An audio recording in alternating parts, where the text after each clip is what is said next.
স্বাস্থ্যগত জটিলতার পরও নিয়মিত ফ্লাইটে ফিরতে নিজেই সম্মতি দিয়েছেন সাবেক প্রধানমন্ত্রী বেগম খালেদা জিয়া। দীর্ঘ ৩ মাস ২৫ দিন পর ৪ মে লন্ডন থেকে বেগম জিয়াকে বহনকারী উড়োজাহাজ রওনা দেবে এবং পরের দিন সোমবার বেলা ১১টায় সিলেট হয়ে ঢাকায় পৌঁছার কথা রয়েছে।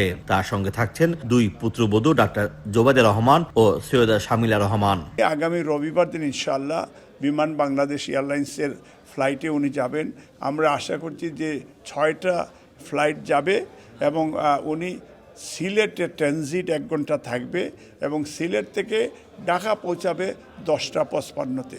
যুক্তরাজ্যে বিএনপির পক্ষ থেকে জানানো হয়েছে, লন্ডনের হিথ্রো বিমানবন্দরে দলের হাজারো নেতাকর্মী খালেদা জিয়াকে বিদায় জানাতে ইতিমধ্যেই প্রস্তুত। তার সঙ্গে দেশে আসছেন যুক্তরাজ্য বিএনপি সভাপতি ও সাধারণ সম্পাদক। আমরা সুশৃঙ্খলভাবে এয়ারপোর্টে যাব, আমরা সুশৃঙ্খলভাবে দাঁড়িয়ে থাকবো। আমরা মা বেগম খালেদা জিয়ার জন্য দোয়া করব এবং আমরা এখানে বিদায় দেওয়ার জন্য সবাই দাঁড়িয়ে থাকবে এবং ওইখানে সালাম জানাবেন সবাই। উন্নত চিকিৎসার জন্য গত ৮ জানুয়ারি লন্ডনে আসেন খালেদা জিয়া। টানা ১৭ দিন দ্য লন্ডন ক্লিনিকে চিকিৎসা শেষে তিনি ছেলে তারেক রহমানের বাসায় অবস্থান করেন।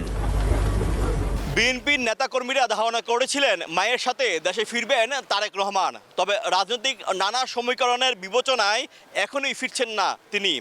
অন্যদিকে দেশে ফিরে দলের হাল ধরতে সক্রিয় ভূমিকা রাখবেন সাবেক প্রধানমন্ত্রী বেগম খালেদা জিয়া, এমনটাই প্রত্যাশা বিএনপির নেতাকর্মীদের। তবে সবকিছুই নির্ভর করছে তার শারীরিক অবস্থার উপর। শোয়েব কবির, সময় সংবাদ, লন্ডন।